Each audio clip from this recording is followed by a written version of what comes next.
An explosive new book is describing the president's White House as crazy town.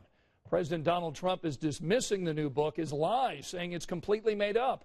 But as NBC's Tracy Potts reports, it's hard to dismiss the credibility and reputation of the book's author, Bob Woodward.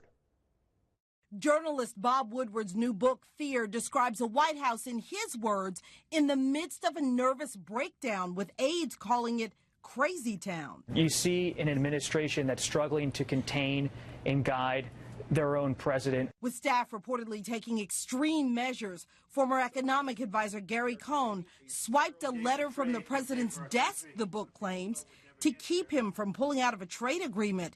Defense Secretary James Mattis ignoring an order to kill Syria's president, according to unnamed sources. Truly frightening. It is really petrifying to see a White House in such chaos. Chief of Staff John Kelly denies calling the president an idiot, as the book claims, adding that President Trump called Attorney General Jeff Sessions mentally retarded and a dumb Southerner. He wants to fire Sessions, fire him.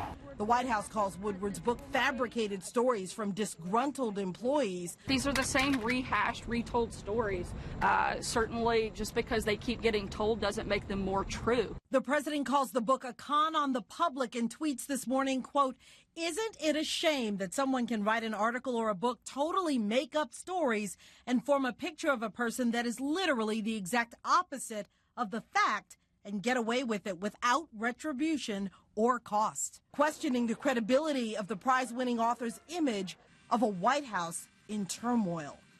And according to the book, a White House that's paralyzed by the Russia investigation. Tracy Potts, NBC News, Washington. And President Donald Trump is responding to Nike's new ad campaign featuring former 49ers quarterback Colin Kaepernick. You know he's the player who started kneeling during the national anthem. The president tweeted out this morning, just like the NFL, whose ratings have gone way down, Nike is getting absolutely killed with anger and boycotts. I wonder if they had any idea that it would be this way. As far as the NFL is concerned, I just find it hard to watch and always will until they stand for the flag. And LeBron James with the LA Lakers also responding to the situation, saying he stands with Nike all day, every day. He made those remarks while receiving an award last night.